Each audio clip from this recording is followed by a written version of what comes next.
Hi guys, in this video I'm going to be having a look at an order I did from Lucid. Scruffy Crow.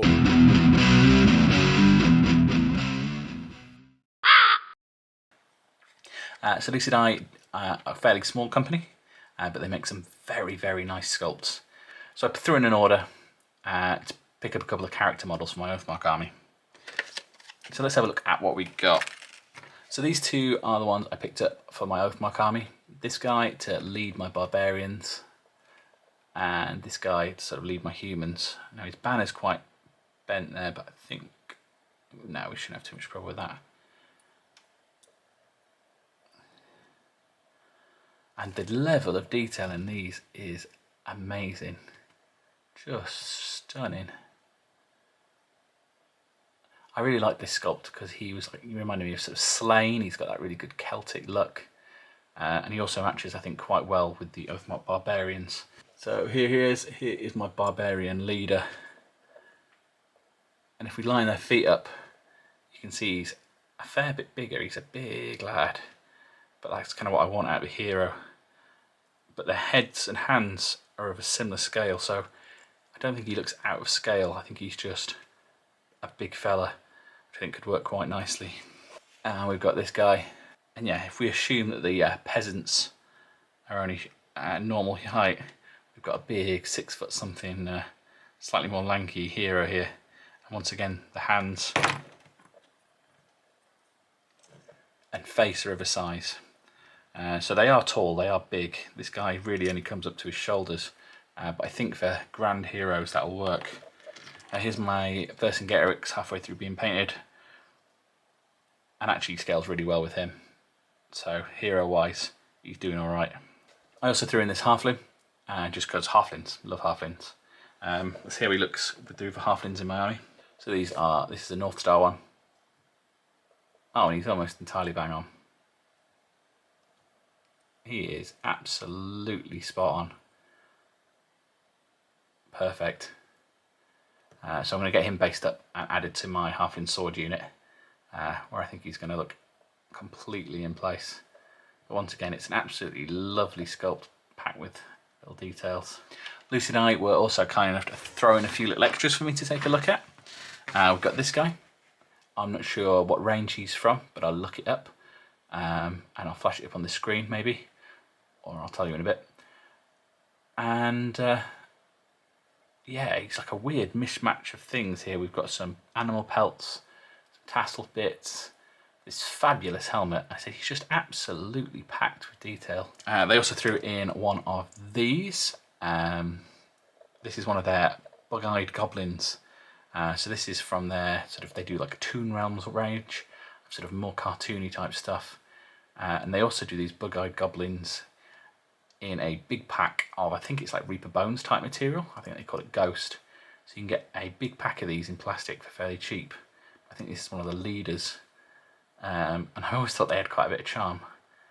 And yeah, he's quite a simple mini, but I think he's certainly, there's something about it that I really like. Might slap some paint on that, see what he looks like. And then finally, they threw in this wizard sat on a dice. And he's amazing, and I don't know why I like him so much. He is just a stunning little bit of nonsense. One thing I will say, before I go too much further, is these came with these bases. Now these bases, I've seen something similar, Warlord do something similar. They've got an ever so slight lip on them. So I would have probably stuck these two characters down to these flat, round 25mm bases. These have the same footprint, so they should fit in my trays. But yeah, the interesting thing about them is that they've got that tiny lip. So when I put them on the base and I put my filler up around them, I can kind of put that to this lip. And then when I repaint in the base rims, it'll just have that nice bit of curve. And I think that's quite a good sort of, what's the word? Sort of throwdown between these lip bases that I like using. And these would look fantastic on the lip bases, but they'd be useless for my Oathmark army. But yeah, I think that's going to work really nicely. So I'll be using the bases for those two anyway, that they came with. Okay, so I've had these minis a couple of weeks now, and I've thrown some paint on a few of them. So we'll start with the Bug-Eyed Goblin. He is absolutely charming. He was a ton of fun to paint. I didn't put the most detailed job on into him, but if I ever need a horde of sort of maybe underground dwelling crazy goblins for anything, I will definitely pick up some more of these. We've got the Halfling. I went a little bit darker scheme than I'm probably going to do the rest of my Halflings. One of the interesting points here, he's got little pointy ears, which you don't often see on a Halfling, though it is sometimes a characteristic. And yeah, he painted it really nicely. I haven't finished his base, but he'll get based when the rest of his unit does. But yeah, lovely again. Got my Dice Wizard. Wanted quite a simple figure to paint. Give it a fairly standard paint job. Hopefully I can use it as some sort of objective, or I don't know, something interesting in games. Or maybe it'll just float around my table. Absolutely fun. And I was sort of having to play around with the base, and I'm using on my Oathmark army when I put him together. Oh, so yeah, I also just put it on a bit of wire so he looks like he is actually floating. I thought that'd be a bit of fun. This is actually a girl. It turns out this is a Amazon someone or other, Amazon Queen, Amazon something like that, from their Ziggurat range. You should be able to find her from that. I gave her a fairly quick paint job.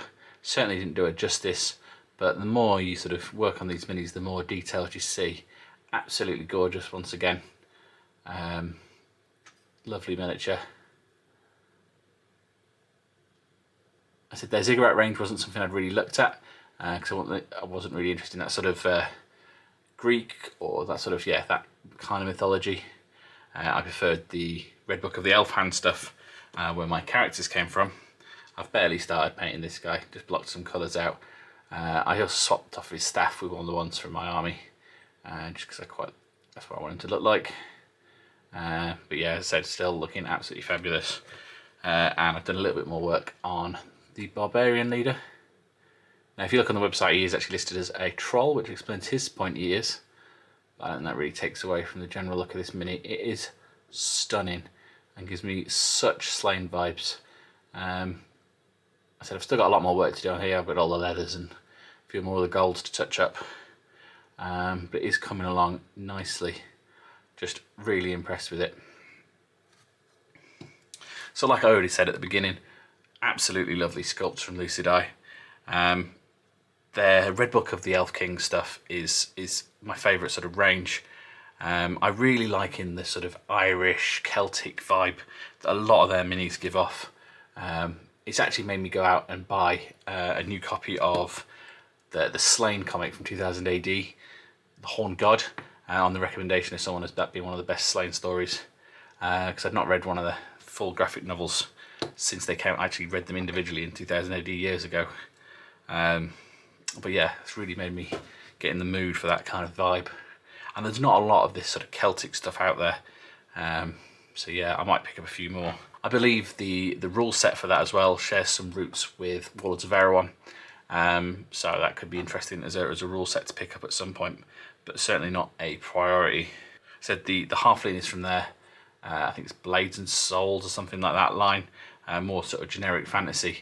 But still there's a lot of minis in there that I'd like to give a go. So yeah, if you're a fan of this sort of Celtic mythology sort of stuff, or the sort of more cartoony stuff, I'd recommend, if you're just a fan of miniatures, check out Lucid. And you can keep an eye out for these guys, because they'll definitely be appearing in some more videos down the line somewhere. And that's all for this video. Please let me know what you thought down in the comments. Maybe subscribe for more. And as ever, thanks for watching. Bye.